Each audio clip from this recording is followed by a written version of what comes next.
สาวเกษตรกรอ้อมข้างศูนย์ทดลองแนวพันธุ์พืชที่ดีห่วมมือลาวจีนได้รับการฝึกอบรมด้านเทคนิคการปลูกข้าวนาที่มีผลผลิตสูง และการป้องกันพยาธิแมงไหม้การฝึกอบรมได้จัดขึ้นในตอนเช้าของวันที่10 เมษายน 2026ที่ศูนย์ทดลองแนวพันธุ์พืชที่ดีห่วมมือลาวจีนที่บ้านผลตองเมืองไซธานีนครหลวงเวียงจันทน์ซึ่งมีพ่อแม่ประชาชนชาวกสิกรบ้านอ้อมข้างศูนย์และมีวิชาการเข้าร่วมการฝึกอบรมครั้งนี้บรรดาผู้เข้าร่วมได้เรียนรู้เกี่ยวกับบทเรียนด้านเทคนิคต่างๆเป็นต้นเทคนิคการปลูกข้าวนาที่ให้ผลผลิตสูงการป้องกันพยาธิแมงไหม้ในทุ่งนาข้าว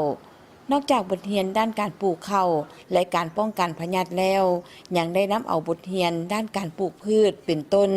สาลีต้นไม้ให้มากพืชผักพืชเศรษฐกิจอื่นๆอีกที่นำมาถ่ายทอดบทเรียนให้แก่ชาวเกษตรกรในครั้งนี้ถือว่าได้ทางศูนย์ของพวกเขาได้มีการจัดฝึกอบรมเนาะถือว่าหัวข้อเทคนิคการปลูกข้าวนาที่ให้ผลผลิตสูงแล้วก็การป้องกันพยาธิและแมงไหม้อยู่ในทงนาข้าวฮั่นเนาะถือว่าตัวนี้เป็นหน้าเวียกอันนึงที่เป็นแผนเวียกประจำปีของทางศูนย์ทดลองในพันธุ์พืชที่ดีหัวมือลาวจีนของพวกเขาเนาะถือว่าแต่ละปีจะได้มีการจัดชุดฝึกอบรมถ่ายทอดเทคนิคนอกจากเขาแล้วจะมีสลีไม้ฮามากเนาะพืชผักเนาะพืชเศรษฐกิจอื่นๆเนาะเพื่อถ่ายทอดเอาเทคนิคที่มีการทดสอบทดลองเนาะสำเร็จอยู่ในศูนย์ของพวกเขานี้ถ่ายทอดให้สาวเกษตรกรเนาะนักสมนากรเนาะหรือว่าสาวเกษตรกรก็จะเป็นบ้านอ้อมข้างภายในศูนย์ของพวกข้าพเจ้านี่จะมีบ้านผลตองลาดคอยผลงามโนนแต่ท่าดอกคำดังกล่าวนี้แล้วก็มีนักวิชาการจากศูนย์อ้อมข้างเนาะจะมีทางศูนย์คนคว้าเขาและพืชเศรษฐกิจเนาะจะมีทางมหาวิทยาลัยลูกคำสร้างเนาะแล้วก็เกษตรนาบงเนาะจะได้เป็นเข้ามาร่วมในการจัดฝึกอบรมนี้เนาะผ่านการจัดฝึกอบรมเนาะนักสมนากรได้ให้ความสนใจเนาะลักๆและแม่นว่าเรื่องการนำใช้แนวพันธุ์เนาะเพราะว่าแนวพันธุ์ที่เคยใช้อยู่ในบ้านเฮานี้ส่วนใหญ่จะเป็นแนวพันธุ์ปรับปรุงเนาะฉะนั้นผลผลิตมันจะบ่ได้แนวพันธุ์ค่อนข้างจะสูงเท่าแนวพันธุ์ที่ว่านำเข้ามาจากต่างประเทศเพราะว่านำเข้าจากประเทศจะเป็นแนวพันธุ์ที่ว่าลูกผสมเนาะผลผลิตจะสูงเนาะกว่าแนวพันธุ์ปรับปรุงของพวกเขาแล้วก็นอกจากแนวพันธุ์แล้วเราเกษตรกรเราเรื่องสนใจว่าเรื่องการบัวระบาดรักษาเนาะหนึ่งมาการให้น้ำเนาะการป้องกันพยาธิแมงไหม้การเซลฟูนแต่ละระยะการเจริญเติบโตเพราะว่าการปลูกเขาเนาะตั้งแต่มือเอาเกี่ยมกาเนาะตกกาแล้วก็ฮอดมือเก็บเกี่ยวระยะการให้น้ำเซลฟูนจะมีการแตกต่างกันไปแต่ละระยะผ่านการฝึกอบรมในครั้งนี้ได้ให้ไทยชาวเกษตรกรได้เรียนรู้หลายบทเรียนในการปลูกการบรบัดการปราบศัตรูพืชเพื่อจะนำเอาบทเรียนที่ดีในการฝึกอบรมในครั้งนี้ไปหมุนใส่เข้าในการผลิตของตนซึ่งผ่านมาการเฮ็ดนาแม่นอิงใส่บทเรียนของตนเองเฮ็ดให้ผลผลิตบ่ได้รับผลสูงฉะนั้นผ่านการฝึกอบรมและได้บทเรียนอันใหม่จากศูนย์ในครั้งนี้คาดว่าจะเฮ็ดให้ผลผลิตในต่อหน้า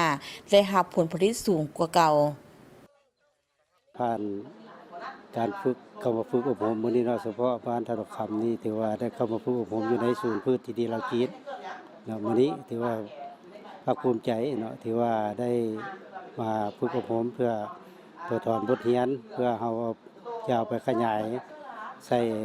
พืชนาของพวกเราเนาะวิธีป้องกันศัตรูพืชก็ผลดีก็ที่ว่าหลักๆก็ถือว่าเฮาได้บทเรียนไปใส่อยู่ในครอบครัวของพวกเราตัวนี้พวกเราได้เข้ามาฝึกอบรมแล้วถือว่ามันก็มีความแตกต่างกันหลายเนาะเพราะว่าระยะผ่านมาพวกเราบ่ได้ผ่านการฝึกอบรมแม่นพวกเราเฮ็ดตามแบบธรรมชาติเนาะถือว่าปลูกแล้วก็มันปะบ่ฮู้วิธีป้องกันเนาะถือว่าพวกเราได้ผ่านการฝึกอบรมก็แม่นว่าได้มีวิธีป้องกันศัตรูพืชอยู่ในนาศูนย์ทดลองแนวพันธุ์พืชที่ดีร่วมมือลาวจีนเป็นศูนย์รวมการทดลองแนวพันธุ์พืชใหม่สาธิตวางแสดงส่งเสริมนำใช้เทคนิคใหม่จัดฝึกอบรมถ่ายทอดเทคนิคกสิกรรมและทั้งเป็นสถานที่ฝึกงานตัวจริงของนักศึกษาแม่นรวมอยู่ในศูนย์แห่งนี้ นับจากมือสั่งตั้งศูนย์ถึงปัจจุบันแม่นได้นำเข้าแนวพันธุ์พืชที่ดีมาปลูกทดสอบผลผลิตจำนวนหลายห้อยแนวพันธุ์ในนั้นคัดเลือกได้แนวพันธุ์ที่มีความแทดเหมาะให้ผลผลิตสูงคุณภาพดีและเป็นแนวพันธุ์ที่ตลาดมีความต้องการจำนวน100 กว่าแนวพันธุ์ได้สร้างมาตรฐานเทคนิคการปลูกและการบรบัดรักษาข้าวสาลีหมักถั่วเหลืองหมักแต่งแคตาลูกหมักมังกรและสร้างแปลงสาธิตเทคนิคในการปลูกพืชอื่นๆ